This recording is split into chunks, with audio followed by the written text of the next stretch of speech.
রাহমাতুল্লাহ।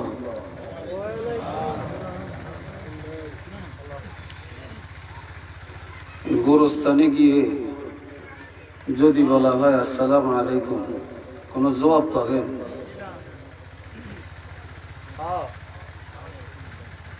গোরস্থানের মতো মনে হইল আপনাদের কাছে। আসসালামু আলাইকুম ওয়া রাহমাতুল্লাহ।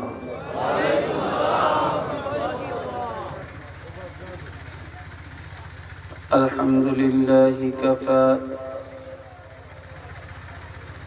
ওয়া সালামুন আলা ইবাদিহিল্লাযীনা ইসতাফা। أما بعد فأعوذ بالله من الشيطان الرجيم. بسم الله الرحمن الرحيم.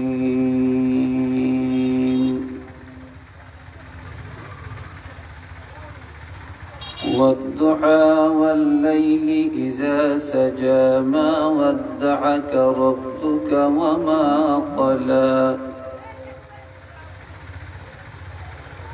وللآخرة خير لك من الأولى.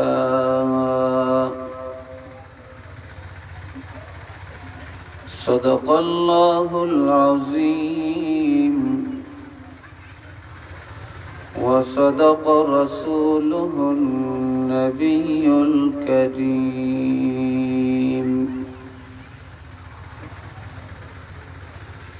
وقال تعالى في شان حبيبه ومحبوبه مخبرا وآمرا: إن الله وملائكته يصلون على النبي يا أيها الذين آمنوا صلوا عليه وسلموا تسليما. صلى الله على محمد صلى الله عليه صلى الله على محمد.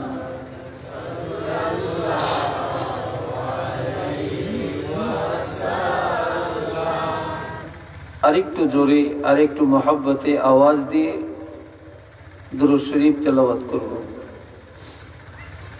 আওয়াজ যতটুকু যাচ্ছে, আওয়াজ যারা শুনছেন, আশেপাশে দোকানপাটে বাড়ি ঘরে আশা রাখি সব চলে আসবেন। কিছুক্ষণের মধ্যেই আপনারা চলে আসবেন ইনশাল্লাহ। আপনারা মাহফিলের আয়োজন করেছেন, সব যদি এসে বসে আলোচনা শুনেন, যারা আয়োজন করেন তাদের আয়োজনটা সার্থক হয়। আর আমরা যারা দূর দূরান্ত থেকে আসি, আমাদের আশাটাও সার্থক হয়। সবাই উচ্চ আওয়াজে বলুন সাল্লাল্লাহু আলা মুহাম্মাদ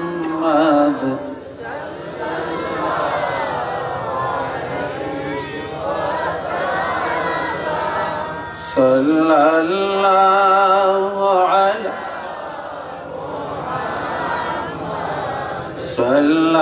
সাল্লাল্লাহু আলাইহি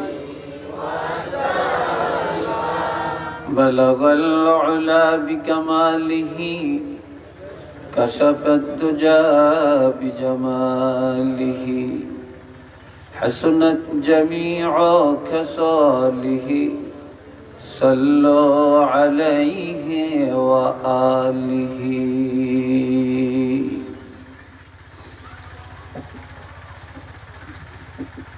আজকে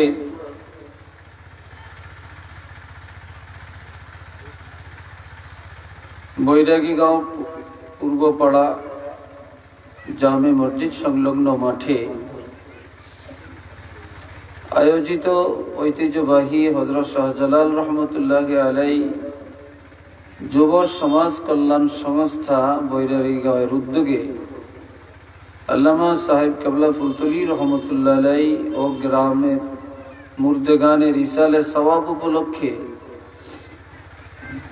14তম বার্ষিক ইসলামী সুন্নি মহাসম্মেলনের সম্মানিত সভাপতি হযরত মাওলানা কারি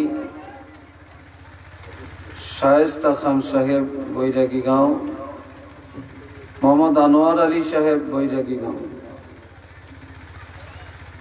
আজকের প্রধান অতিথি আল্লামা সাহেব কেবলা ফুলতলি রহমতুল্লাহ আলাইহির উত্তরসূরি, আল্লাহর ওলির নাতি, আওলাদে ওলি হাফিজ মাওলানা মারজান আহমদ চৌধুরী সাহেব ফুলতলি। আজকের বিশেষ আকর্ষণ হযরত মাওলানা মুর্তজা আলী সাহেব আমানতপুরি। আজকের প্রধান আকর্ষণ আমাদের চাঁদপুরেরই কৃতি সন্তান, বিশিষ্ট ইসলামী চিন্তাবিদ, সুমধুর কণ্ঠস্বর হযরত মাওলানা মুফতি শাহ আলম জেহাদি সাহেব চাঁদপুরি মাদ্দাজুল্লাহুল আলী, অন্যান্য হযরত উলামায়ে কেরাম, মহান আপনি আমার সামনে উপস্থিত আজকের এই মহান মাহফিলে মুরব্বিয়ানে কেরাম, যুবক ভাইরা, ছাত্র বন্ধুরা, পর্দার আড়ালে অবস্থানরতা সম্মানিতা মা ও বোনেরা, শুকর আদায় করছি মহান আল্লাহ পাকের দরবারে। সবাই উচ্চ আওয়াজে বলবো আলহামদুলিল্লাহ।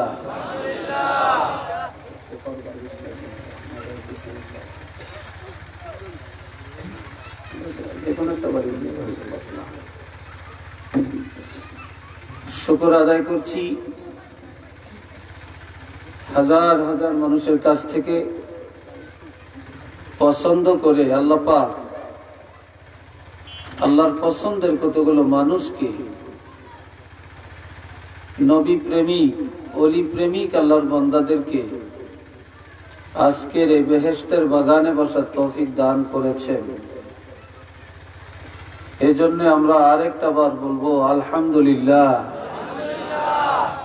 আর একটু ভলিউম বাড়াইয়া কি শুকর আদায় করা যায় না?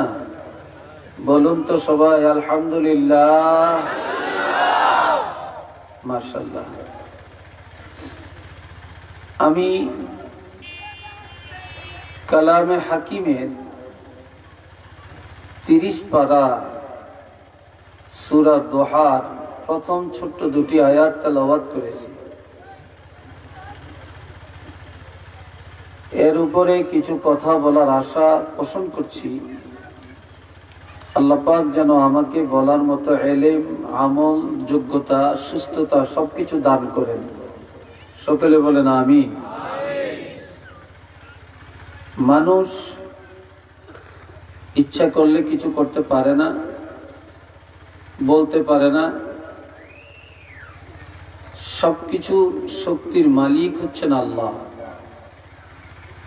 আর ইলমের মালিকও হচ্ছেন আল্লাহ। আল্লাহ যাকে শক্তি দেন তিনি আলোচনা করতে পারেন বা কিছু করতে পারেন, আর আল্লাহ যাকে তৌফিক দেন না, হাজারো চেষ্টা করলেও তিনি কিছু বলতেও পারবেন না, কিছু করতেও পারবেন না। যেহেতু আল্লাহর কোরআনের দলিল, আল্লাহ বলছেন আন্নাল কুওয়াতা লিল্লাহি জামিআ, সকল শক্তির মালিক হলেন আল্লাহ। ইন্নাল্লাহা আলা কুল্লি শাইইন কাদির, সব কিছুর উপরে ক্ষমতা রাখেন কে? আল্লাহ। তা আমরা আল্লাহর উপর তাওয়াক্কুল করে আমরা কথা শুরু করছি। আল্লাহ যেন বলার মতো ইলম আমাকে দান করেন। সবাই আরেকবার বলেন আমিন। হাজরিন, আমি খুব লম্বা খুতবা লই না, সংক্ষিপ্ত খুতবা পড়েছি, দুরূদ শরীফও সংক্ষিপ্ত পড়েছি। কারণ সবকিছু মুক্তাজে হাল অনুযায়ী করতে হয়। তো সূরা দোহা আপনাদের একটা সুপরিচিত সূরা, কিন্তু তার মর্মার্থ গুরুত্ব অপরিসীম। দুনিয়ার এই সৃষ্টিকুলের একমাত্র উদ্দেশ্য নবী মুহাম্মদুর রাসূলুল্লাহ সাল্লাল্লাহু আলাইহি ওয়াসাল্লাম।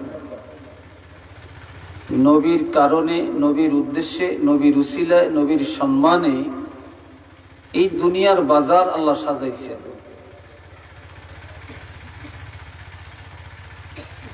নবীর সৃষ্টি যদি না হতো আর নবীর আগমন যদি না ঘটতো, আমরা এই জগতের কিছুই পাইতাম না।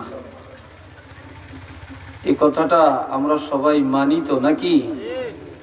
এটা মনে প্রাণে বিশ্বাস করেন তো?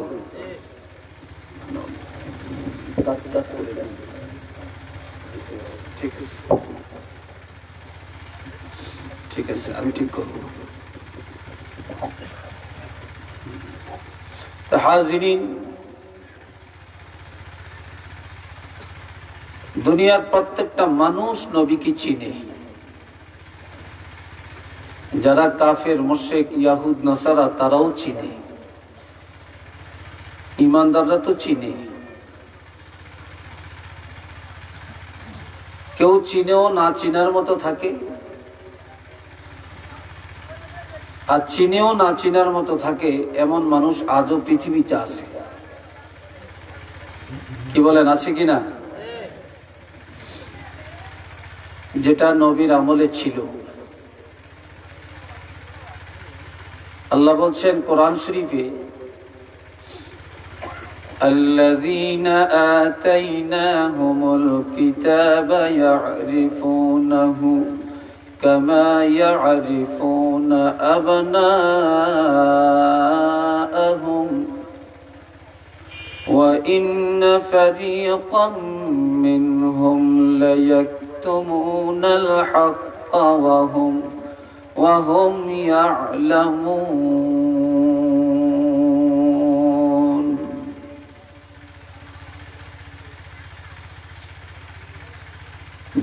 যে যাদেরকে আমি আল্লাহ কিতাব দিয়েছি,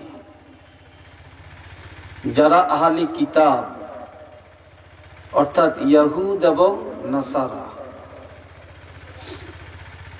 তারা আমার হাবিবকে চিনে। কিভাবে? কামা ইয়ারিফুনা আবনাআহুম,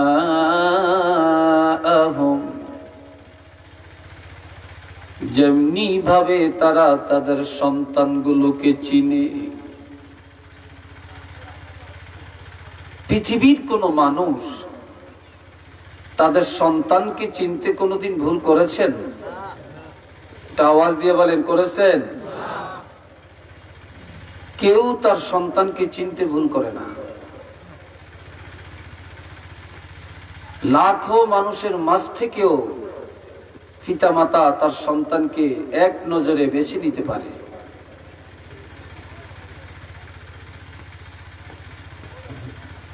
আমার আল্লাহ বলেন, ইহুদি নাসারারা আহলে কিতাবেরা আমার হাবিবকে চিনে তাদের সন্তানের মতো, সন্তানকে যেভাবে চিনে। ওয়া ইন্না ফারীকাম মিনহুম, এরপর আহলে কিতাবদের মধ্যে একটা দল আছে, লা ইয়াকতুমুনাল হাক্কা ওয়া হুম ইয়ালামুন, তারা জানিয়া শুনিয়া নবীকে জানার পরেও, চিনার পরেও, বুঝার পরেও তারা সত্য কথাটা গোপন করে রাখে। তারা সব প্রকাশ করতে চায়, কিন্তু তারা আমার নবীকে প্রকাশ করতে চায় না। তারা জেনে শুনেও এই বাস্তব সত্য কথাটা গোপন করে রাখে।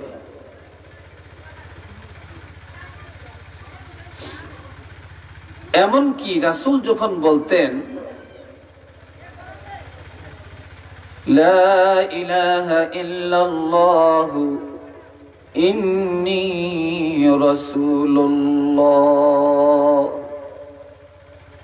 এক আল্লাহ ছাড়া কোনো মাবুদ নেই, আর আমি মুহাম্মাদুর রাসূলুল্লাহ, আমি হলাম আল্লাহর রাসূল। ইন্নী রাসূলুল্লাহ, আমি আল্লাহর রাসূল, প্রেরিত রাসূল। এই কথা বলার পরে নবীর উপরে নির্যাতন, জুলুম, নিপীড়ন শুরু হয়ে যায়। নবীর বিরুদ্ধে সমালোচনা শুরু হয়।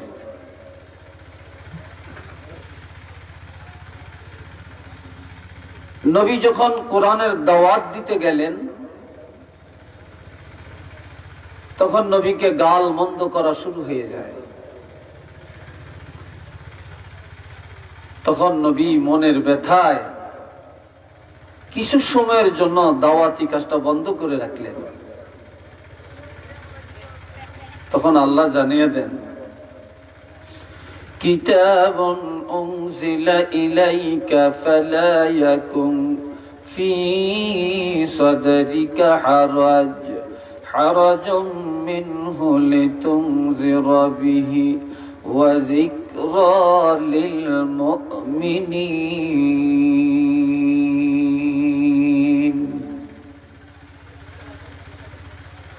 হাবিবের এমন একটি কিতাব, যেই কিতাব আমি আল্লাহ আর কাউকে দেই না, শুধু আপনাকেই দেওয়া হলো। আর এই কিতাবের আলোকে দাওয়াত দেওয়ার ক্ষেত্রে আপনার অন্তরে সংকীর্ণতা রাখা উচিত নয়। এই দাওয়াত দিতে গিয়ে সমস্ত নবীরা কষ্ট করেছেন, গালমন্দ শুনেছেন, নির্যাতনের শিকার হয়েছেন। কাজে আপনাকেও কষ্ট করা লাগবে, গালমন্দ শোনা লাগবে, আপনাকেও জুলুম নির্যাতনের শিকার হওয়া লাগবে। এতে করে মনে ঘাবড়াবেন না, মনের কষ্টে দাওয়াত বন্ধ করা যাবে না। তবে এই কিতাবের আলোকে আপনি দাওয়াত দিতে থাকেন। কে মানে কে মানে না, কে ভালো বলে কে মন্দ বলে, এটা নিয়ে চিন্তা করা আপনার বিষয় না। কেন না আপনি মানুষকে সত্যের দাওয়াত দিবেন, আর হেদায়েতের জিম্মাদার আমি আপনাকে বানাই না। হেদায়েতের মালিক হলাম একমাত্র আমি আল্লাহ।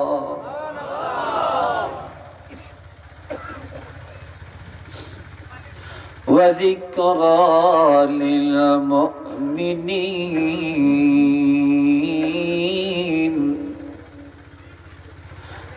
আর এই কোরআনে যত উপদেশ, এগুলা কোন ইহুদি নাসারার জন্য রাখি না।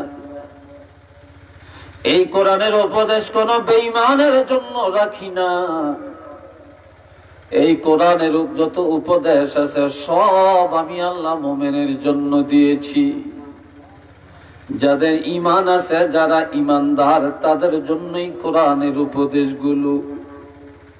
নামাজের উপদেশ, রোজার উপদেশ, হজের উপদেশ, যাকাতের উপদেশ, পর্দার উপদেশ, পিতামাতার খেদমতের উপদেশ, ব্যবসার উপদেশ, রাজনীতির উপদেশ, বিবাহের উপদেশ, তালাকের উপদেশ, যত কিছু আছে সব আমি আল্লাহ একটা একটা করে মুমিনের জন্য কোরআনে সাজিয়ে দিয়েছি। আর একটু আওয়াজে সুবহানাল্লাহটা একটু ভালো করে বললে আপনাদের ক্ষতি হবে নাকি? হ্যাঁ, লাভ হবে তো। লাভ চাচ্ছে কতটুকু? আল্লাহু আকবার।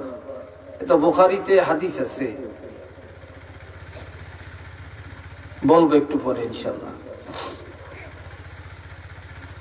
আমার প্রাণের ভাইয়েরা, তারা নবীকে যাচাই করার জন্য ইহুদি নাসারারা আল্লাহর হাবিবের কাছে কয়েকটা প্রশ্ন নিয়ে আসলেন। তারা বললেন, ইয়া রাসূলুল্লাহ,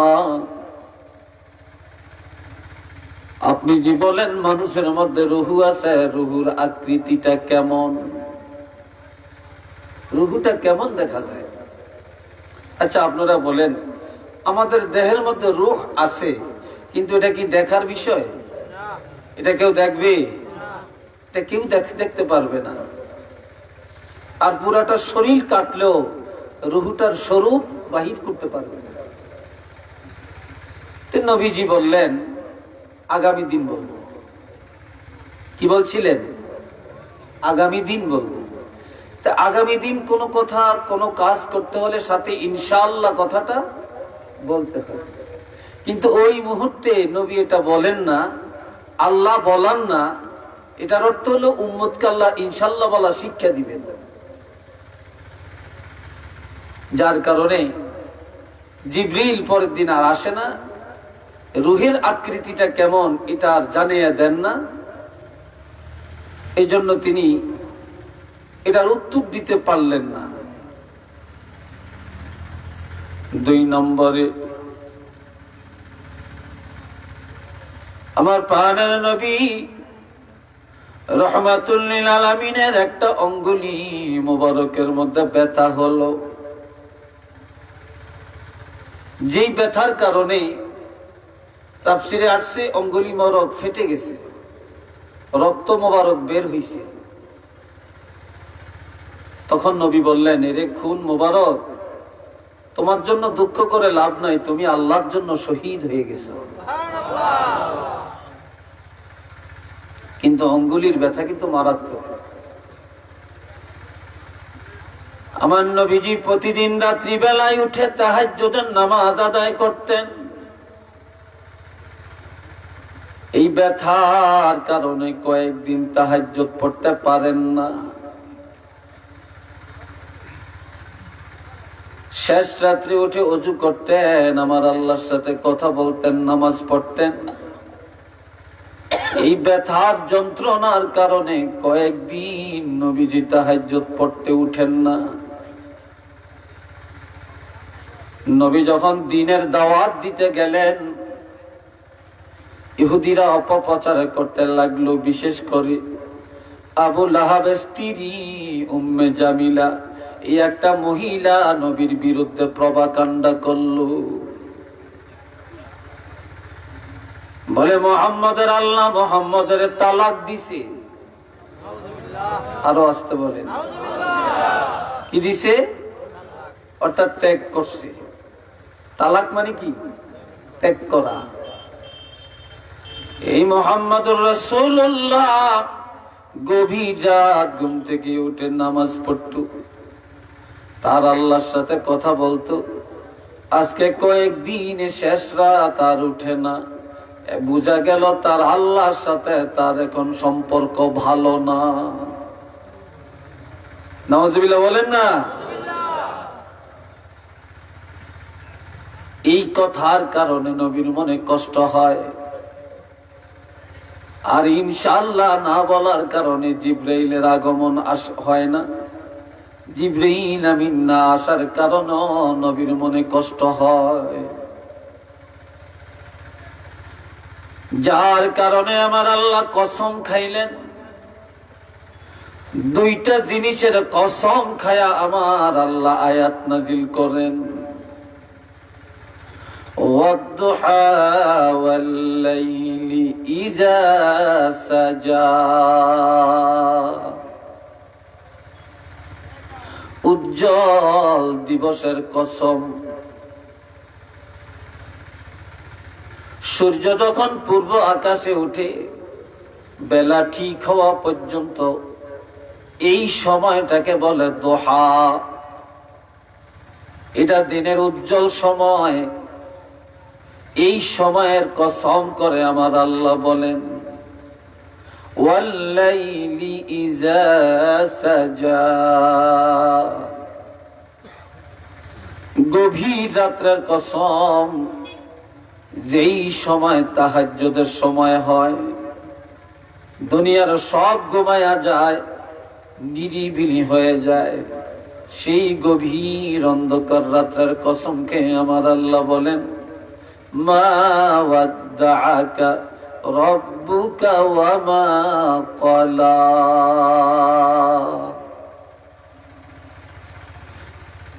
আমার দোস্ত, আমার হাবিব, আপনি চিন্তা করবেন না,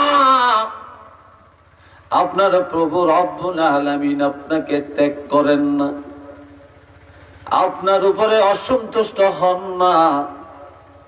কাজে যারা প্রভাকাণ্ডা করে তারা জানে না, তারা বুঝে না। আমি আল্লাহ কসম খায়া বললাম, দিনের কসম করে বললাম, রাত্রের কসম করে বললাম, আপনার প্রভু রব্বুল আলামিন আপনার সঙ্গে আছেন। আপনার রাসূল যেখানে আছেন আমি আল্লাহ সেখানে, আর আমি আল্লাহ যেখানে আছি আপনার রাসূলও আমার কাছে আছে।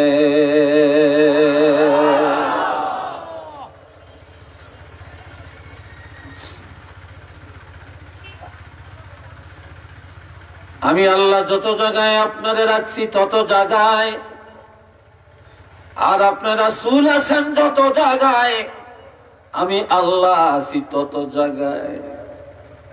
তখন আল্লাহ তারপরের সূরার মধ্যে এটার ফিনিশিংটা দিলেন এভাবে, ওয়া রাফা'না লাকা যিকরাক। আমি আল্লাহ আপনার আলোচনাকে সমুচ্চ করলাম, সর্বত্র বিরাজমান করলাম। যত জায়গায় আমি আল্লাহর আলোচনা হবে তত জায়গায় আপনার রাসূলের আলোচনা হবে। আমি আল্লাহ যেখানে আপনার রাসূল আছেন সেখানে। আপনাকে যারা মানবে আমি আল্লাহকে মানা হয়ে যাবে, আপনাকে যারা মানবে না আমি আল্লাহকেও তারা মানবে না। আপনার সাথে যারা দুশমনি করবে আমি আল্লাহর সাথে দুশমনি করা হবে। আপনাকে যারা মহব্বত করবে আমি আল্লাহর সাথে মহব্বত কায়েম হয়ে যাবে। আমি আল্লাহ আছি নামাজে, আপনিও আছেন নামাজে। আমি আল্লাহ আছি আজানে, আপনারেও রেখেছি আজানে। আমি আল্লাহ আছি একামতে, আপনিও আছেন একামতে। আমি আল্লাহ আছি ঈদের নামাজে, আপনিও আছেন ঈদের নামাজে।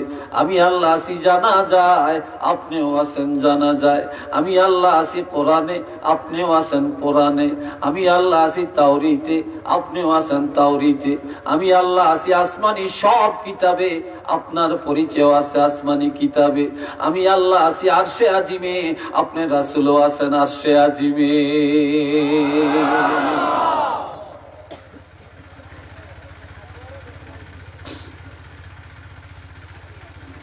মা ওয়াদ্দাআকা রাব্বুকা ওয়া মা ক্বালা। আপনার প্রভু রব্বুল আলামিন আপনাকে ত্যাগ করেন না, এমন কি আপনার উপরে অসন্তুষ্ট হন না। আমি কসম খেয়া বললাম, আমি আপনার উপরে রাজি, আমি আপনাকে সম্মান করি, আমি আপনাকে ইজ্জত করি। আপনার রাসূলের ইজ্জত আমার কাছে বেশি, কাজে আমি আপনাকে ত্যাগ করতে পারি না। উচ্চ আওয়াজে বলেন না সুবহানাল্লাহ। হযরত জিবরাইল আমিন একদিন নবীজির খেদমতে এসে বললেন, ইয়া রাসূলুল্লাহ, আল্লাহর পক্ষ থেকে একটি সুসংবাদ নিয়ে আপনার কাছে আসছি। আপনার মোবাইলটি একটু বন্ধ করে রাখেন আপাতত। কি সুসংবাদ? ভাই একটু পানি দিন আমাকে। আল্লাহ বলেছেন, হাবাতা জিবরিল ইলান নবী সাল্লাল্লাহু আলাইহি ওয়াসাল্লাম। হযরত জিবরাইল আমিন এসে আমার নবীকে বললেন, ইয়া রাসূলুল্লাহ, আল্লাহ পাক বলেছেন, ক্বালাল্লাহু তাআলা, ইন কুনতু ইত্তাখাযতু ইব্রাহিমা খলিলা ফাকাদ ইত্তাখাযতুকা হাবিবা। বলেন না মারহাবা। আর একটু আস্তে। চালাক তো আপনারও, আস্তে কইলে তো জোরে বলতে পারে। হ্যাঁ, ভাবছিলাম ওটা চালাকি কম বুঝেন। মাশাআল্লাহ। আল্লাহ পাক বলেছেন, হযরত ইব্রাহিম খলিলুল্লাহ আমার আল্লাহর সাথে বন্ধুত্ব করতে চাইছেন। আল্লাহ বলেছেন, আমি গ্রহণ করলাম। ফাকাদ ইত্তাখাযতুকা হাবিবা, আর আমি আল্লাহ স্বয়ং আপনার সাথে বন্ধুত্ব করলাম। এই হলো একটা ব্যাখ্যা। আরেকটা ব্যাখ্যা হলো, হযরত ইব্রাহিম খলিলুল্লাহ জর্রা জর্রা আমি আল্লাহর কথাগুলো মানে, আর আমি আল্লাহ ওয়াদা করলাম আপনার রাসূল যত আবদার করবেন, যত কিছু আমি আল্লাহর কাছে চাবেন, জর্রা পরিমাণ আবদার হলেও আমি আল্লাহ পুরা করব। ইব্রাহিম আল্লাহর কথাগুলো জর্রা পরিমাণ মানে, আর আমার নবীর যত আবদার জর্রা পরিমাণ হলে আল্লাহ মেনে নিবেন, এটা আল্লাহর অঙ্গীকার। ওয়ামা খালাকতু খালকান আকরামা আলাইয়া মিনকা, এই সৃষ্টি জগতে আমি আল্লাহ যত কিছু তৈরি করেছি, তবে আপনার রাসূলের সে এত ইজ্জত এত সম্মান আমি আল্লাহর কাছে আর কাহারও নেই। আমি আপনাকে বেশি ইজ্জত করি, আপনার রাসূলের সম্মান আমার কাছে সবচাইতে বেশি। তাহলে নবীকে আল্লাহ ইজ্জত করেন, নবীর সম্মান আমার আল্লাহর কাছে বেশি না কম? জোরে বলেন, বেশি না কম?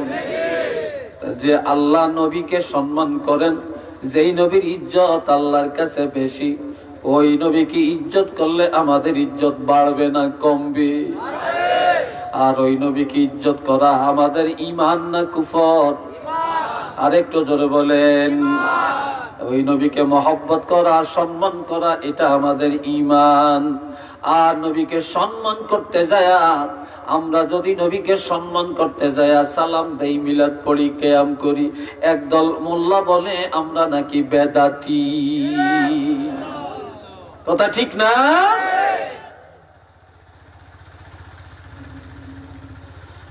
এমন নবীর সম্মান এরা বেদাত নয়, এটা ঈমান। কি কথা ঠিক না? এটা আমাদের ঈমান। ওয়ামা খালাকতু খালকান আকরামা আলাইয়া মিনকা, হাবিব আপনার ইজ্জত আমার কাছে সবচাইতে বেশি। ওয়ালাকাদ খালাকতুদ দুনিয়া ওয়া আহলাহা, আমি আল্লাহ সারাটা জগৎ তৈরি করলাম, এই জগতে অসংখ্য আহাল আমি আল্লাহ তৈরি করলাম। কেন? লিউআদ্দিফাহুম কারামাতাকা, সকল মাখলুকের কাছে আপনার ইজ্জত প্রকাশ করে দেওয়ার জন্য। আমি আসমানে আপনার ইজ্জত বাড়াবো, জমিনে আপনার ইজ্জত বাড়াবো, গাছপালার কাছে বাড়াবো, পাথরের কাছে বাড়াবো, চন্দ্র সূর্যের কাছে বাড়াবো। সব মাখলুক আপনার খেদমত করবে, সকলের কাছে আপনার ইজ্জত প্রকাশ করব। ওয়া মানাজিলাতাকা ইনদি, আমি আল্লাহর কাছে আপনার ইজ্জত কেমন এটা জানিয়ে দিব। ফালাউলাকা, সুতরাং যদি আপনি রাসূল না হতেন, মা খালাকতু আদম, আমি আদম নবীকে তৈরি করতাম না। ওয়ালাল জান্নাতা ওয়ালান নার, বেহেশত না দোজখ না। আপনার রাসূলের উসিলায় আমি আল্লাহ তামাম জগতের এই সংসার সাজাইলাম। উচ্চ আওয়াজে বলুন না সুবহানাল্লাহ।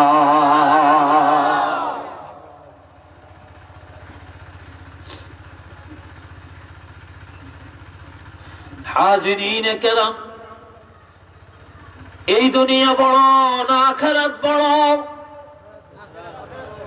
আওয়াজে বোঝা যায় দুনিয়াটাই বড়। হ্যাঁ, তো বললেন না কেন? বলেন, দুনিয়া বড় না আখিরাত বড়? আর একবার বলেন। দুনিয়া হলো মুমিনের জন্য জেলখানা, আর দুনিয়া সিজনুল লিল মুমিনিন ওয়া জান্নাতুল লিল কাফিরিন। এই দুনিয়াটা হলো মুমিনের জন্য জেলখানা, আর বেঈমান কাফেরের জন্য হলো দুনিয়াটা বেহেশতখানা। এই দুনিয়ায় দেখবেন বেঈমানেরা বুক ফুলায়া চলে, সারা পৃথিবীর মধ্যে ইহুদি নাসারার সিনাজুরি চলে, আর ইমানদার মুসলমানেরা মাথা নিচু করে রাখে। তাই না? কেননা ইমানদারের জন্য দুনিয়াটা হলো সংকীর্ণ, আর আখিরাতটা হলো অনেক বড়, অনেক প্রশস্ত। আর আমার নবীর জন্য দুনিয়ার জীবনটা কষ্টের। এই জন্য আল্লাহ বলেন, ওয়ালাল আখিরাতু খায়রুল লাকা মিনাল উলা। হাবিব, এই দুনিয়ার জীবনে সে আখিরাতের জীবন আপনার রাসূলের জন্য অতি উত্তম জীবন। এই দুনিয়া কষ্টের জীবন, এই দুনিয়া গালমন্দ শোনার জীবন, এই দুনিয়া মার খাওয়ার জীবন, এই দুনিয়া হলো ইমানের লড়াইয়ে টিকে থাকার জীবন। ঠিক কিনা? আর আখিরাতের জীবনটা হবে আপনার জন্য অতি উত্তম একটা আনন্দের জীবন। আর এক তাফসীরে আসছে, আমার নবীর এই দুনিয়ার জীবনটা দুই ভাগে বিভক্ত। কয় ভাগে? দুই ভাগে বিভক্ত। একটা হলো নবীর মক্কি জীবন, আর একটা হলো নবীর মদিনার জীবন।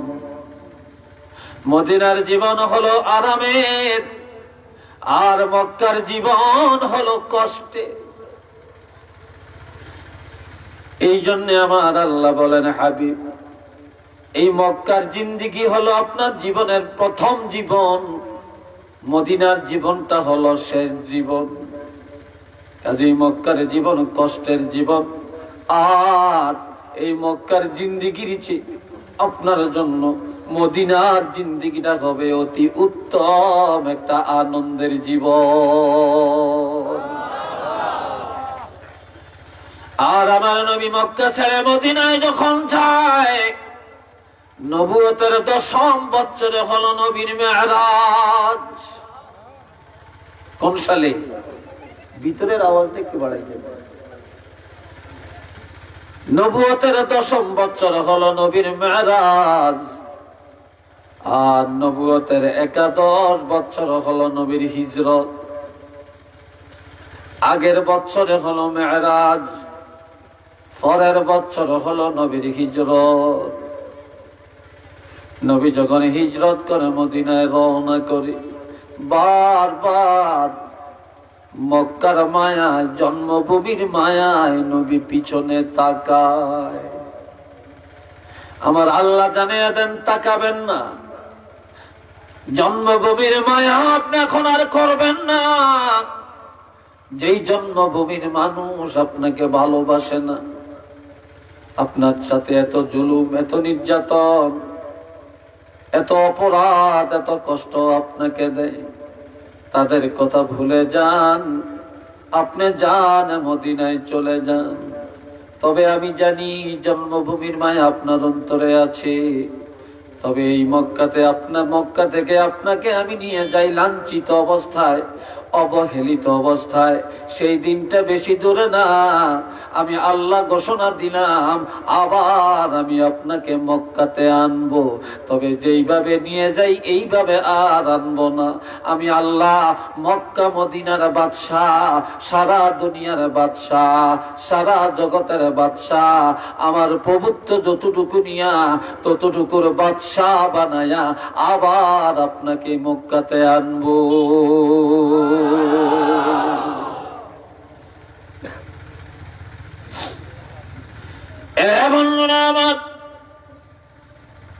এখন আমার আল্লাহ বলেন, হাবিব, আমি আল্লাহ 3টা পুরস্কার আপনার জন্য ঘোষণা করতে চাই।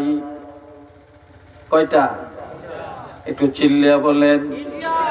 3টা পুরস্কার আমি আপনার জন্য ঘোষণা করতে চাই। ওয়ালা সাউফা ইউতিকা রাব্বুকা ফাতারদা।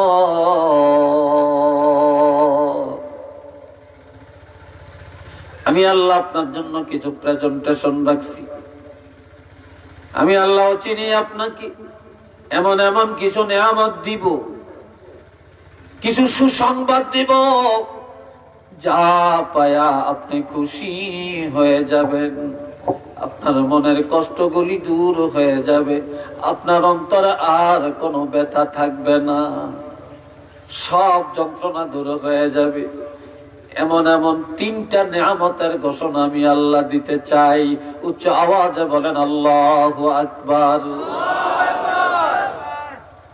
এক নম্বর, আলম ইয়াজিদকা ইয়াতীমান ফাআওয়া।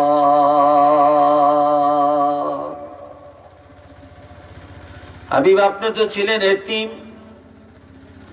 বা আপনি কি এতিম ছিলেন না? আপনি কি সেই কথা ভুলে গেছেন? আপনি তো এতিম ছিলেন। আপনার আব্বা আপনি দেখেন না, শিশুকালে আপনার মা হারা হলেন, দাদার কোলে আপনাকে আনলাম, 8 বছর পর্যন্ত দাদার কোলে ছিলেন। এরপরে দাদা হারা হলেন। যখন আপনি আপনার দাদার লাশটা ধরে কাঁদছিলেন, তখন আপনার চাচা আবু তালেব এসে যখন আপনাকে কুলে তুলে নেয়, যে আবু তালেব আপনার উপরে ঈমান আনে না, শেষ পর্যন্ত আনে না, কিন্তু আমি আল্লাহ ওই আপনার বাপের জায়গায় চাচা আবু তালেব, ওই আবু তালেব ঈমান না আনলো, আপনি রাসূলের মহব্বত তার অন্তরে পরিপূর্ণ করে দিয়েছি।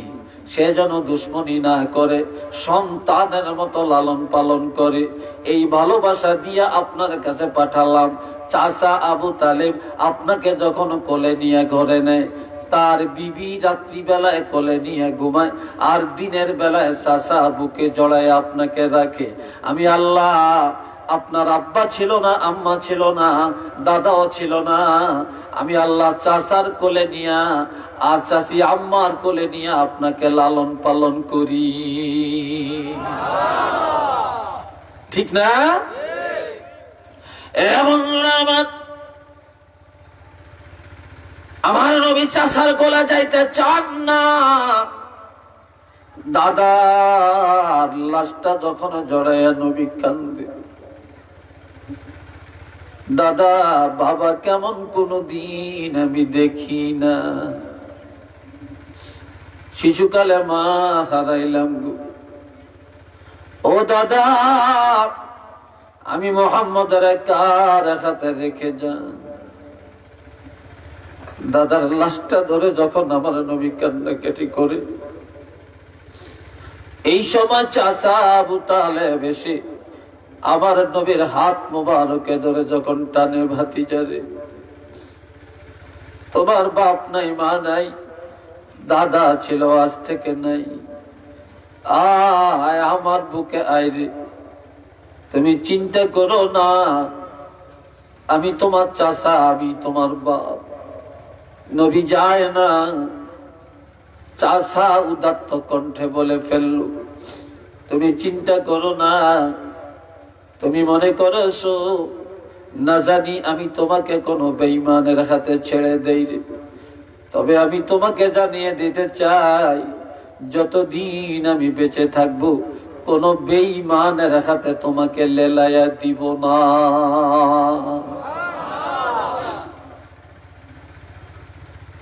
এই কথা বলার পরে নবীজি চাচার গলা জড়াইয়া ধরে, বুকে জড়াইয়া ধরে,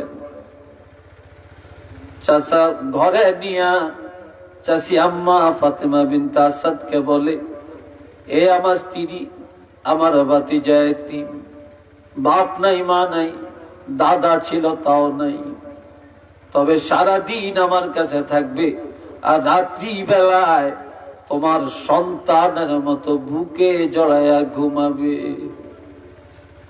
নবী চাচির কোলে ঘুমায়, আর রাত্রি বেলায় যখন ঘুম ভেঙে যায়, চাচি আম্মার পাশে বসে বসে মা মা বলে যখন কান্দে গো, চাচি জড়াইয়া ধরে বলে, বাপ নাই, মা নাই, আমি তো তোমার মা, আয় আমার কোলে আয়।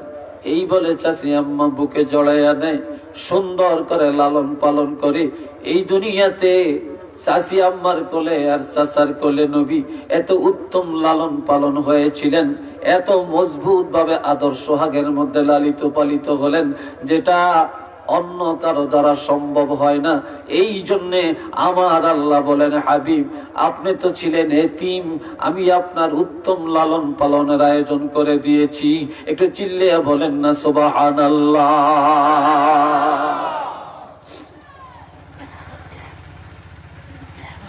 আমার প্রাণের ভাইয়েরা, এই জন্য আমার নবী বলেন, আমি রাসূল ছিলাম এতিম। ও দুনিয়ার মুসলমানেরা, তিন ব্যক্তির সাথে কখনো দুশ্মনী করো না। কয় ব্যক্তি? আর একটু জোরে বলেন, আর একটু চিল্লিয়া বলেন, তিন ব্যক্তির সাথে দুশ্মনী করো না। এক নম্বরে, মান আওয়া ইয়াতীমান আওজাবাল্লাহু লাহুল জান্নাহ। আমার নবী ইরশাদ করেন, এই দুনিয়া যার অধীনে একটা এতিম আছে, বা কোনো এলাকায় যদি এতিম থাকে অথবা কোনো এতিমখানা থাকে, যারা বা যে ব্যক্তি এতিমের সহানুভূতি করবে, এতিমের মায়া করবে, আল্লাহর হাবিব বলেন আল্লাহর জান্নাত তার উপরে ওয়াজিব হয়ে যাবে।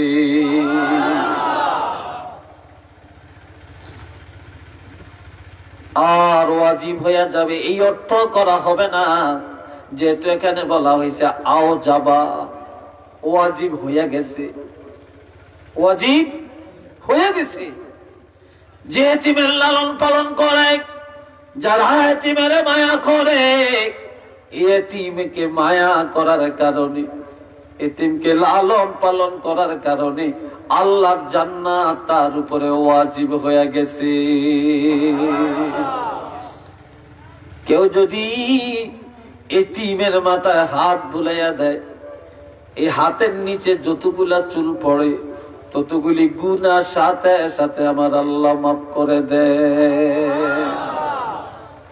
কেউ যদি এতিমের বুকে জড়াইয়া ধরে, সে যেন আমার নবীকে বুকে জড়াইয়া ধরছে। কেউ যদি এতিমকে মায়া করে, সে যেন নবীকে মায়া করছে।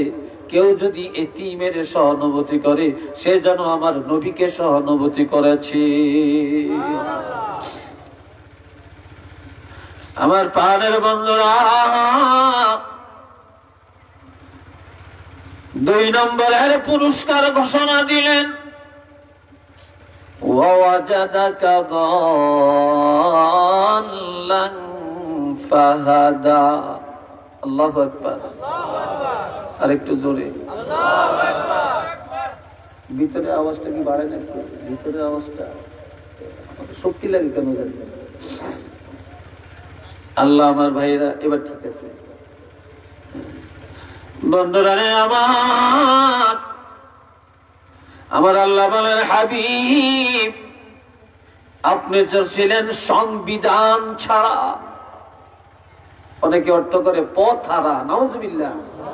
আরে তো যখন নবী কখনো পথ হারা ছিলেন না। এর অর্থ হলো আপনি তো ছিলেন বিধান হারা, আপনার কোন সংবিধান ছিল না। আর আমি আল্লাহ ফাহাদা, আমি আপনাকে সংবিধান দিলাম।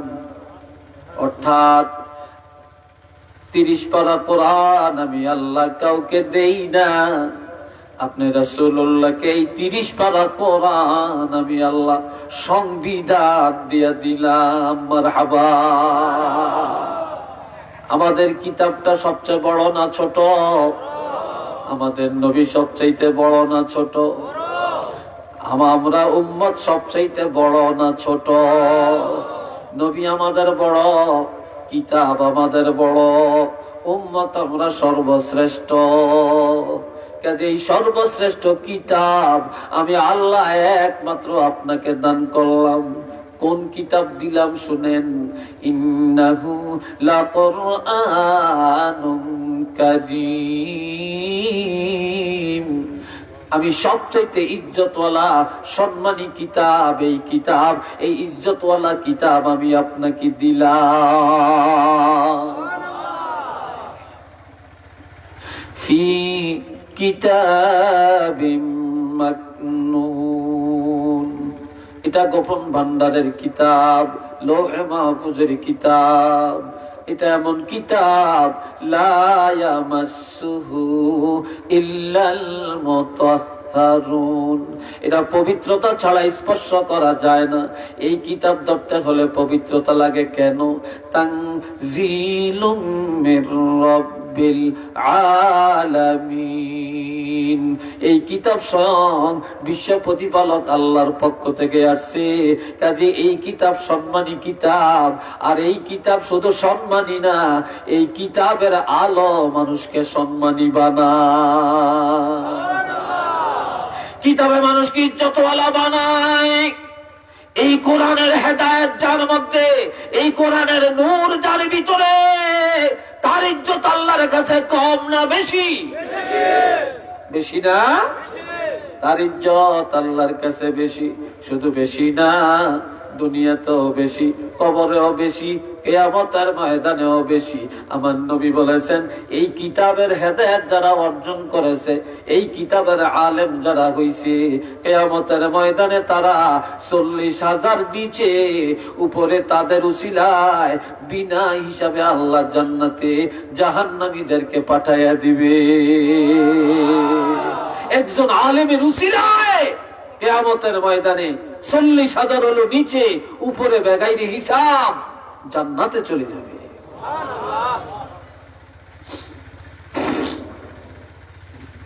বন্ধুরা রে আমার, এই কোরআন আমরা পাইলাম। আল্লাহ সুন্দর উপহার ঘোষণা দিলেন যে হাবিব কেন মনে কষ্ট নেন, আমি তো আপনাকে সর্বোত্তম নিয়ামত 30 পারা কোরআন দিলাম। 3 নম্বরের পুরস্কার, 3 নম্বরের পুরস্কার আমার আল্লাহ বলেন,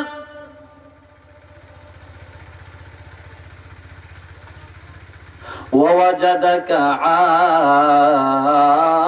আইলান ফাআগনা। বলেন আল্লাহু আকবার। আর একবার বলেন আল্লাহু আকবার। আপনারা শুনছিলেন নিঃস্ব, সহায় সম্বলহীন, আপনার কোনো সম্পদ ছিল না, আপনাকে আমি সম্পদ দিতে চাইছি, আপনার সম্পদ নেন না। আল্লাহ যদি চাইতেন, আল্লাহ নবী যদি চাইতেন, সারাটা দুনিয়া নবীর জন্য সোনা বানিয়ে দিতেন। কথা ঠিক না? নবী চাইছিলেন? নবী এটা চান না। তবে আমার নবী গরিব না, নবী গরিব না, আমার নবী শ্রেষ্ঠ ধনী। তবে নবী দুনিয়াতে গরিবী জীবন যাপনটা বেশি ভালোবাসছেন। অহংকার কখনো নবী করেন না। মক্কার কাফিররা নবী যখন বলেন ইন্নী রাসূলুল্লাহ, আমি আল্লাহর রাসূল, এ কথা বলার পরে মক্কার কাফিররা বলে মুহাম্মদ পাগলামি করছে। যার পায়ের নিচে মাটি নেই, এক বেলা খানা যার ঘরের মধ্যে নাই, একটা টাকা যার পকেটের মধ্যে নেই, এই লোকটা কি করে আবার দেশের প্রেসিডেন্ট হয়? কি করে আবার রাসূল হয়? এইভাবে যখন অপপ্রচার শুরু হয়ে যায়, খাদিজা আমার নবীকে ডেকে বলে, ইয়া রাসূলুল্লাহ, আমার তো টাকা পয়সার অভাব নাই, আমি ধনাঢ্য পরিবারের কন্যা, আমার এই লক্ষ লক্ষ কোটি কোটি টাকা এই সম্পদ আমি কার জন্য রাখবো?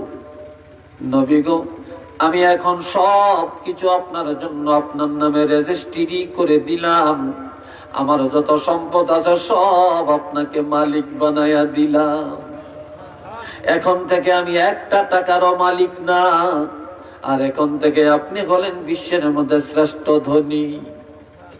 খাদিজার সব সম্পদ আমার নবীর নামে ওয়াকফ করে দিয়ে কাফেরদের নেতাদের কাছে চিঠি পাঠায়, ও দুনিয়ার কাফেররা রে, যদি তোমরা বলো পায়ের নিচে মাটি নাই, আমি খাদিজাকে বলো যদি বলো একটা টাকা নাই আমাকে বলতে পারো। আর যদি মনে করো বিশ্বের মধ্যে শ্রেষ্ঠ ধনী কে, যদি প্রশ্ন করো, তাহলে আমি এখন থেকে বলে দিতে চাই এই বিশ্বের মধ্যে শ্রেষ্ঠ ধনী হলেন একমাত্র আল্লাহর হাবিব।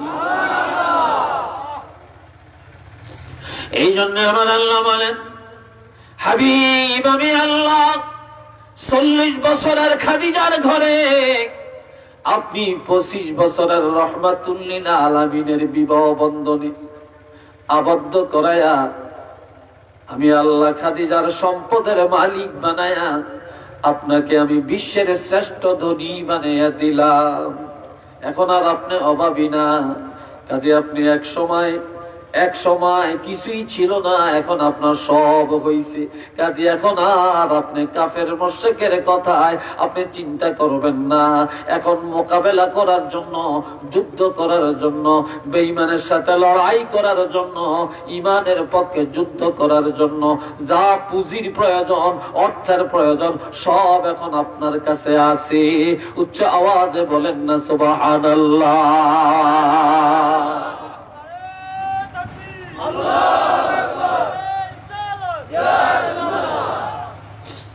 বন্ধুরা রে আমার, এখন আমার আল্লাহ বলেন এবার আপনার উপরে 3টা নির্দেশনা। পুরস্কার কয়টা? চিল্লিয়ে বলেন। 3টা সুসংবাদের পরে 3টা নির্দেশ আমার আল্লাহ নবীকে দিলেন। 1 নম্বরে ফাআম্মাল ইয়াতীমা ফালা তাকহার। আপনারা আমার দিকে চান, কিছু যুবক এদিক সেদিক তাকান, এটা করবেন না। হাবিব আপনি ছিলেন এতিম, সুতরাং আপনি দুনিয়ায় কোন এতিমের সাথে দুর্ব্যবহার করবেন না। এটা হলো নির্দেশনা। এতিমদেরকে মায়া করবেন, গরিবকে মায়া করবেন, সাইলকে মায়া করবেন, ফকিরকে মায়া করবেন। দুনিয়ার গরিব যারা তাদেরকে ভালোবাসবেন। কেননা তেলের মাথায় অনেকে তৈল দেয়, যার মাথায় তৈল নাই তাকে কেউ তৈল দেয় না। কাজে এটা যেন আপনার দ্বারা না হয়, দুনিয়ার অসহায় মানুষগুলোর পাশে আপনি বেশি থাকবেন। একটু চিল্লিয়ে বলেন না আলহামদুলিল্লাহ। গরিব সমাজের একটা খুবই, গরিব ধনীর জন্য রহমত। সমাজে গরিব না থাকলে আপনি ধনী, এটা প্রকাশ হইতো না। সমাজে গরিব না থাকলে আপনার যাকাত কারে দিতেন, ফরজ কোন জায়গায় আদায় করতেন। সমাজে গরিব না থাকলে আপনার সদকাতুল ফিতর কাকে দিতেন। সমাজে গরিব না থাকলে আপনার আব্বা আম্মার মৃত্যুর পর আপনি যে কুলখানি করেন, ইসালে সব করেন, গরু খাওয়ান, এই মেহমানদারি করেন, কারে খাওয়াইতেন? কথা ঠিক কিনা? এই জন্য গরিবরা সমাজের খুবই, আর গরিব হলো ধনীর জন্য রহমত। এই জন্য গরিবের কখনো অবহেলা করতে নাই, উপহাস করতে নাই। গরিবের সাথে বসে বসে খাওয়া আর ধনী হলে আলাদা খাওয়া, এটা ঠিক না। গরিবের সাথে মিলেমিশে চলা, গরিবকে ভালোবাসা, গরিবের কাছে যাওয়া, অহংকার প্রদর্শন না করা। যত বেশি গরিবের সাথে উঠা বসা করবেন আপনি ধনী, তত বেশি আপনার থেকে অহংকার দূর হয়ে যাবে। এই জন্য আমার আল্লাহ বলেন, হাবিব আপনি একজন অসহায় এতিম ছিলেন। কাজী এতিমের দুঃখ দুর্দশা আপনি ছাড়া এত ভালো আর কেউ বুঝবে না। কাজী আপনি একজন এতিম, আপনি আর একজন এতিমের ভালোবাসবেন, এতিমদেরকে সহানুভূতি করবেন, এতিমদের সাথে কখনো দুর্ব্যবহার করবেন না। আমি আল্লাহর এই নির্দেশনা আপনি পালন করবেন। 3 নম্বরে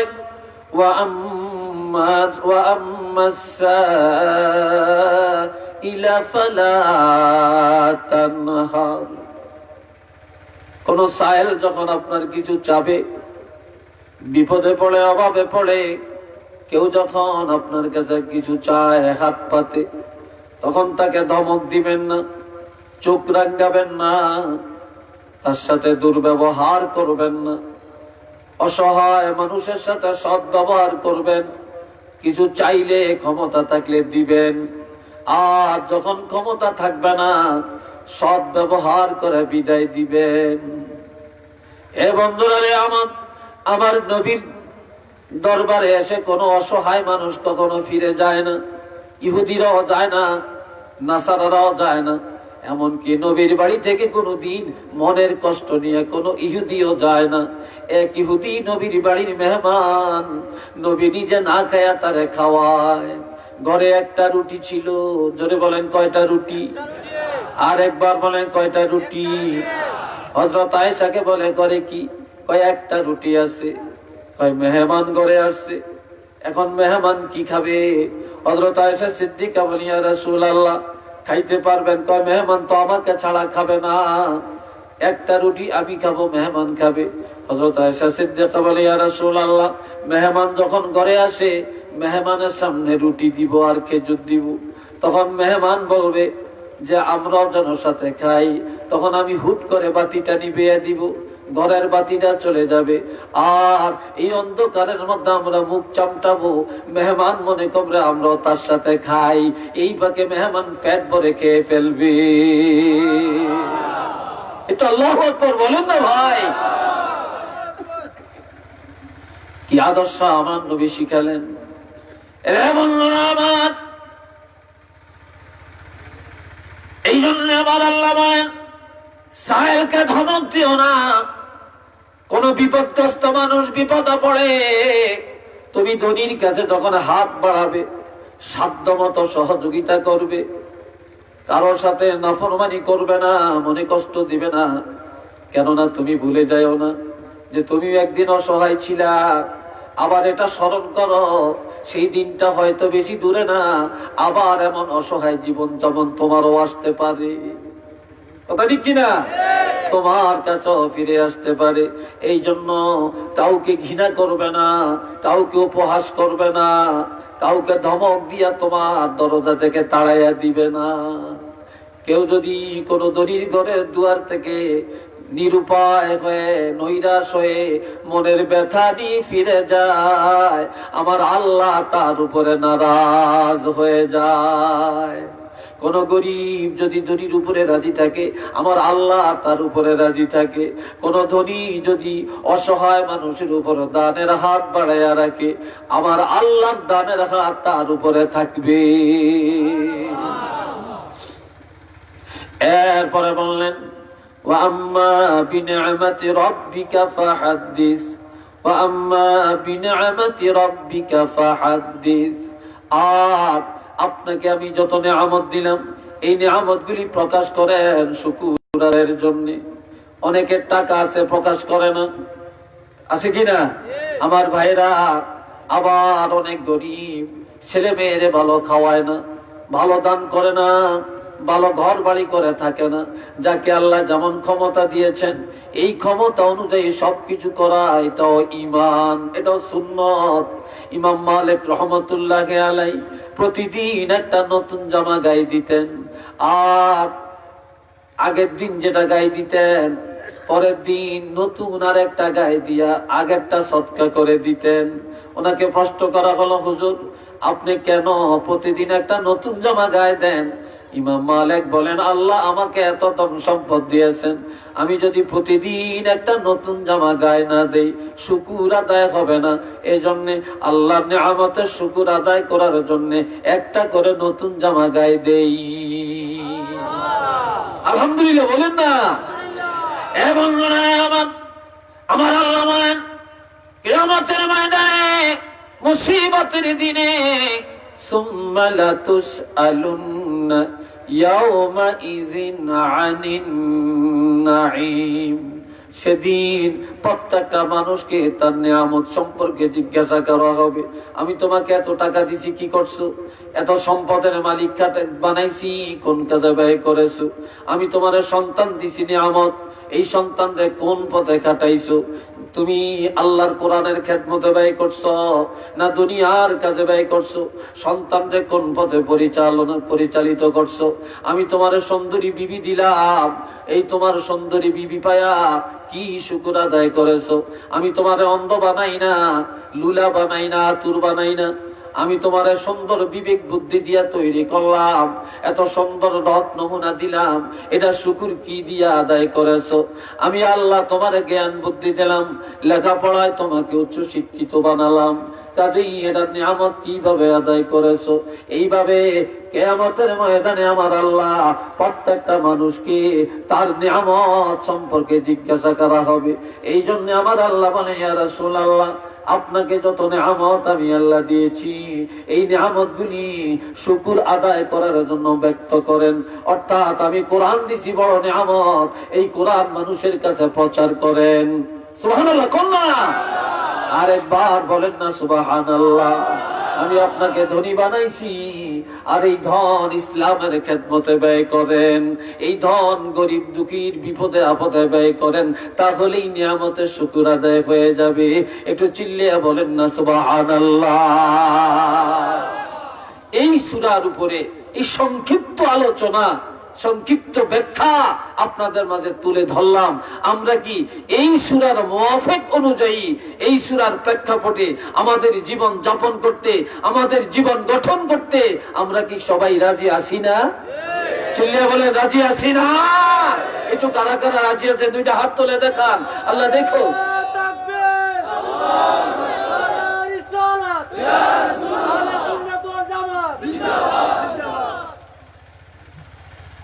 আলহামদুলিল্লাহ, আল্লাহ কবুল করেন, সবাই বলেন আমিন।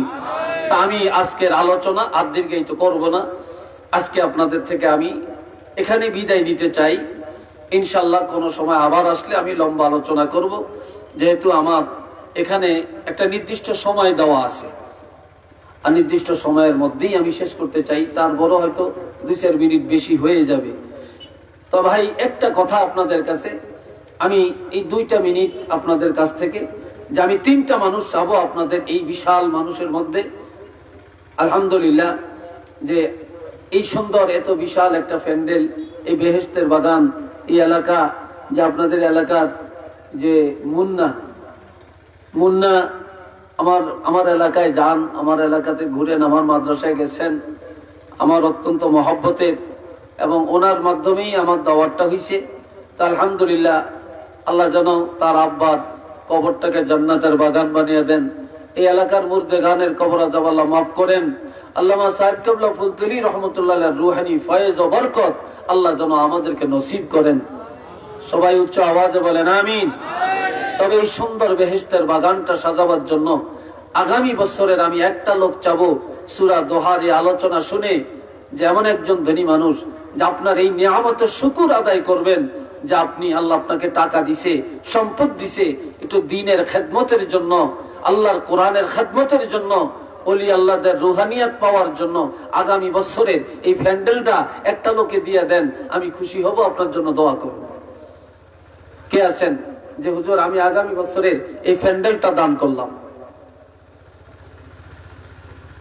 আছেন একজন আল্লাহর বান্দা যে আগামী বছরের জন্য এই প্যান্ডেলের খরচটা দিবেন? একটা লোক আমি চাইছি, শুধু একজন ধনী মানুষ, যে আগামী বছরের বেহেশতের বাগানটা আপনি সাজাবেন, আল্লাহ আপনার জন্য, আপনার বংশের মানুষের জন্য জান্নাত সাজাবেন। কি সাজাবেন? জান্নাত সাজাবেন। কে আছেন যে আগামী বছরের জন্য? হ্যাঁ, কি নাম? নাম বলেন না, আগে নাম বলেন, আইবো আমি আর এই কথাই নেই। নাম বলেন, কি নাম? হ্যাঁ, তুই তো উনি কি বলছে দিবে? এবার দিছে। আচ্ছা, হ্যাঁ, আচ্ছা, যাক, তাহলে প্যান্ডেল বা মাইক, পোস্টার এগুলো তো দেওয়ার মতো মানুষ আছে, আলহামদুলিল্লাহ। তবে আমি আপনাদের কাছে এই মাহফিলের খরচের জন্য আমি 2টা লোক চাবো। আগামী বছরের জন্য 10,000 টাকা দিবেন। একটা লোক বলেন তো, আমি এগুলো বাদ দিলাম, 10,000 টাকা বলেন আপনার আব্বার জন্য, আম্মার জন্য, আপনার দাদা দাদির জন্য, আত্মীয় স্বজনের জন্য কে আছেন যে হুজুর ইনশাল্লাহ যে আমি 10,000 টাকা আগামী বছরের মাহফিলের জন্য দিব? বলেন 10,000 টাকা। একজন আল্লাহর বান্দা বলেন না ভাই, একটু দাঁড়ান বা হাতটা তোলে বলেন, আমি খুশি হব, দোয়া করব। 10,000 টাকা আল্লাহর কোন বান্দা আছেন 10,000 টাকা দিবেন আগামী বছরের জন্য? নাই? আচ্ছা 5,000 টাকা দিবেন, এরকম কয়েকটা লোক বলেন যে হুজুর ইনশাল্লাহ আমি 5,000 টাকা দিব, আগামী বছরের মাহফিলে 5,000 টাকা দিব। আছেন? কি বলেন, আছেন ভাই? 5,000 টাকা দিবেন এমন একজন আল্লাহর বান্দা বলেন না? বলেন, কি নাম বাবা? 10,000। মাশাআল্লাহ বাবা, কি নাম আপনার? জনাব আব্দুল মতিন সাহেব আগামী বছরের জন্য 10,000 টাকা দান করলেন। কন্যা মারহাবা, নারে তাকবীর, নারে রিসালা। আল্লাহ কবুল করেন, মঞ্জুর করেন। আল্লাহ খবর মদিনায় পৌঁছে দেন, কোটি কোটি টাকার মালিক বানিয়ে দেন, সন্তানগুলোর নেক হায়াত দেন। আল্লাহ আব্বা আম্মা সহ যারা কবরে, বংশের কবর গুলো জান্নাতের বাগান বানিয়ে দেন, আমিন। 2 নম্বর, আরেকজন আল্লাহর বান্দা একটু হাত তোলেন যে হুজুর ইনশাল্লাহ আগামী বছরের জন্য আমি 10,000 বা 5,000, একটু বলেন, বলেন আগামী বছরের জন্য 10,000 টাকা দিবেন বা 5,000 টাকা দিবেন। এরকম একটা লোক একটু নিয়ত করেন, আগামী বছরের জন্য নিয়তটা করেন। কে করবেন? কে আছেন? আগামী বছরের জন্য বলেন না ভাই, 5,000 কে দিবেন? বলেন। আরেকজন আল্লাহর বান্দা দাঁড়ান যে হুজুর ইনশাল্লাহ আমি 5,000 অথবা 10,000 দিব। আমি অবকাশ দিলাম, আমি তো একবারে বাইন্ডিং করলাম না, হয়তো 10 দেন নয় 5 দেন, বলেন। কারণ যার মহব্বত যেমন, আল্লাহ আপনি কত টাকার মালিক এটা তো আল্লাহ জানে। আল্লাহ আপনাকে ক্ষমতা কেমন দিছেন এটা আল্লাহ জানে, আপনি গোপন রাখলে কি হবে? জনাব আরশ আলী সাহেব সৌদি প্রবাসী আগামী বছরের জন্য 10,000 টাকা। কন্যা মারহাবা, আর একটু আওয়াজ দিয়া নারে তাকবীর। আল্লাহ কবুল করেন, আল্লাহ মঞ্জুর করেন, খবর মদিনায় পৌঁছে দেন, কোটি কোটি টাকার মালিক বানিয়ে দেন। আল্লাহ প্রবাসী জীবনে রহমত নাজিল করেন, আমিন। মাশাআল্লাহ। 3 নম্বরে আর কোন ভাই আছেন? একজন আল্লাহর, হ্যাঁ মাশাআল্লাহ। আল্লাহ তোমার এক বান্দা 500 টাকা নগদ দিলেন, তার মা বাপের জন্য দোয়া চাইছেন, আল্লাহ কবুল করেন। মা বাপ আছে? আল্লাহ মা বাপ নাই, তাদের কবরটা বেহেশতের বাগান বানিয়ে দেন। রব্বির হামহুমা কামা রব্বায়ানি সগীরা।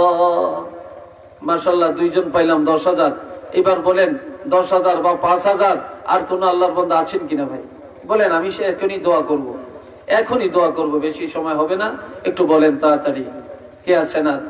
আর কোন ভাই দিবেন যে 5,000 টাকা আর দেওয়ার মতো আর কোন ভাই আছেন কিনা? বলেন, আছেন? মাশাআল্লাহ, জমির আলী নামে আল্লাহর এক বান্দা 500 টাকা দান করলেন, আল্লাহ কবুল করেন। চিল্লিয়া বলেন আমিন। এইবার আপনারা প্রত্যেকে একটু নগদ দান করেন। 2টা লোক যান, যে নগদে প্রত্যেকে টুপি নিয়ে নামেন। নগদ যে যা দিবেন আল্লাহর ওয়াস্তে 100, 200, 500, 1000, 10, 20, 30, লজ্জার কিছু নাই, প্রত্যেকে সহযোগিতা করেন। ব্রুনাই প্রবাসী বেলাল খান 2,000 টাকা, আল্লাহ কবুল আর মঞ্জুর করেন। চিল্লিয়া কোন আমিন। যাই হোক, আলহামদুলিল্লাহ। আমাদের চাঁদপুরের আমার ভাই যে প্রখ্যাত আলেমী দ্বীন, বিশিষ্ট ইসলামী চিন্তাবিদ হযরত মাওলানা শাহ আলম জাহাদি সাহেব আছেন। আশা রাখি হুজুরের আলোচনা আপনারা শুনবেন এবং ওনার মাধ্যমে আপনারা যারা দিবেন, আশা করি ওনার মাধ্যমে দিবেন। আল্লাহ কবুল করেন, সবাই বলেন আমিন। আল্লাহুম্মা সাল্লি আলা সাইয়্যিদিনা মাওলানা মুহাম্মদ ওয়া আলা আলিহি ওয়া আসহাবিহি ওয়া বারিক ওয়া সাল্লাম। খালেদ আহমদ সৌদি আরব প্রবাসী 3,000 টাকা, আল্লাহ কবুল করেন, সবাই বলেন আমিন। একটু দোয়া করেন, আল্লাহুম্মা আমিন। ربنا ظلمنا أنفسنا وإن لم تغفر لنا وترحمنا لنكونن من الخاسرين رب ارحمهما كما ربياني صغيرا রব্বুল আলামিন আমাদের মুনাজাত কবুল করেন, মাহফিল কবুল করেন, আয়োজকদেরকে কবুল করেন, দানশীলদেরকে আল্লাহ কবুল করেন। আল্লাহ এলাকার মধ্যে গানের কবরে আযাব মাফ করে দেন। আল্লাহ এলাকায় রহমত নাজিল করেন। এই গ্রামের সন্তানগুলোকে, যুব সমাজকে কবুল করেন। আল্লামা সাহেব কিবলা ফুলতুরি রহমাতুল্লাহি আলাইহির দরজা বুলন্দ করে দেন। আমাদের আব্বা আম্মা সহ যারা কবরে জান্নাতের বাগান বানিয়ে দেন। আমাদের প্রতি রহমত আর বরকত নাজিল করেন। মাহফিল কিয়ামতের ময়দানে নাজাতের জরিয়া বানায়া দেন। আল্লাহ যতদিন আমরা বেঁচে থাকবো গরিব দুঃখীর পাশে থাকার মতো শক্তি দান করে দেন। وصلى الله تعالى على خير خلقه محمد وعلى آله وصحابه أجمعين واجعل آخر كلامنا عند الموت لا إله إلا الله محمد رسول الله.